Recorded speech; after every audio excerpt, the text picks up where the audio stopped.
Good morning, Mrs. Smith. Thank you for having us here today. We have completed the initial risk assessment for MMU Semiconductor Limited's IT infrastructure, and we're here to present our findings and recommendations. Good morning, Mr. Smith. As part of our assessment, we examined the key assets and identified vulnerabilities, threats, and potential risks. We also conducted simulated red team activities to validate our findings. Let's begin with the first asset, discarded network and nodes. But before that, this is our table of contents and the topic that we'll be covering today. And I'll be passing it back to our essay. Okay, so before moving into the first slide, this is our key assets and risk identified where the slide has been moved. It's okay. And just a pretty little mishap. Can you move back to the previous slide? Okay, so this is the key assets and risks identified. So the four key assets identified during the assessment. The first one is SCADA network and nodes. Second one is file servers and critical data. The third one, financial procurement and maintenance or production servers. The fourth one, Microsoft Office 365 suite for email and business communications. So moving to the third slide, which is the risk assessment on the SCADA networks and nodes. So the SCADA network and nodes are crucial for the core manufacturing operations of the company. We found several vulnerabilities, such as inadequate authentication controls and weak network segmentation. These vulnerabilities increase the risk of unauthorized access and potential disruption to operations, which is unwanted, obviously. Moving to the next slide. The risks associated with SCADA network compromises are high, as they can result in financial losses, legal sanctions, and disruptions to operations.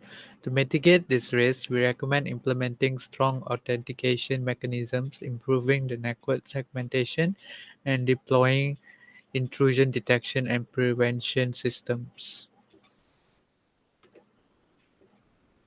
Okay, so moving to the second asset.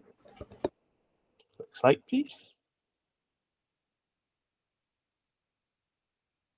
This Okay, is the all right, sorry.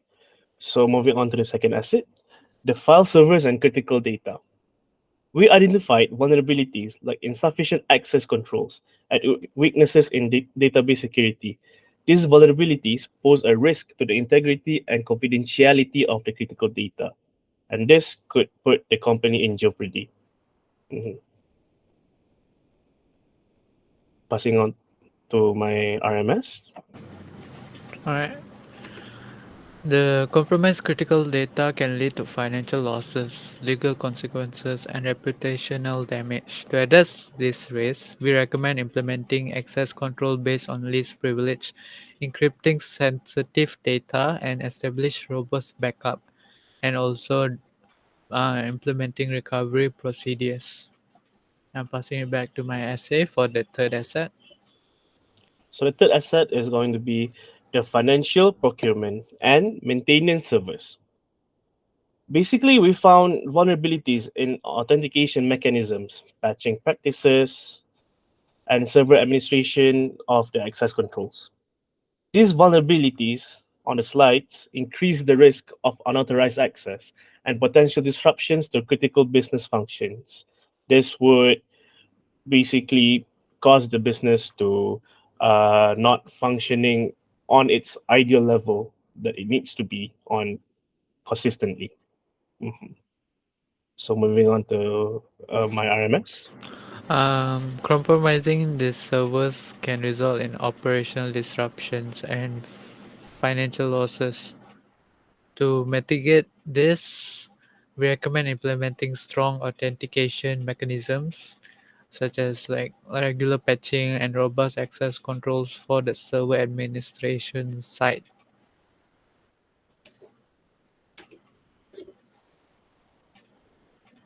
And passing Okay, it back to my essay for the last asset. thank you so much. So last but not least, we assess the risk associated with the Microsoft Office 365 suite for email and business communications. Vulnerabilities include weak passwords, insider threats, and data privacy concerns. These vulnerabilities increase the risk of unauthorized access to sensitive information and potential data breach. Moving on to the risk treatment. Compromised communication and data privacy breaches can lead to reputational damage as well and regulatory non-compliance. To address this risk, we advise enforcing strong passwords. Do not use basic passwords. Always have unique hashes or capital letter at the front. To add and multi-factor authentication, providing security awareness training for the employees so they do not lack and they do not just put their password all around written on the paper on their desk. And also we recommend implementing email filtering and an anti-malware solution. Okay, thank you to my RMS. So, to conclude everything together, we have provided a summary risk register detailing the identified risk, their severity, and recommended treatments for each asset. It's crucial, very crucial, to prioritize risk mitigation efforts based on the severity and also, of course, the potential impact of each risk. We recommend ongoing monitoring, regular vulnerability assessments, and employee training to maintain a strong security posture. By implementing these recommendations, MMU Semiconductor Limited can significantly improve its security posture and protect its critical assets. So it's basically all from us, Mrs. Smith. Thank you for your time. We believe that by addressing this risk, MMU Semiconductor Limited can enhance its overall security and minimize potential threats that could affect the company badly. Indeed, it's essential to proactively manage and mitigate risks to ensure the company's operations, data, and reputation are safeguarded. We are available for further consultation and assistance in implementing the recommended risk treatments. You can find us with the number protected. You can WhatsApp us or yeah, you can WhatsApp us. Thank you. Thank you, Mrs. Smith.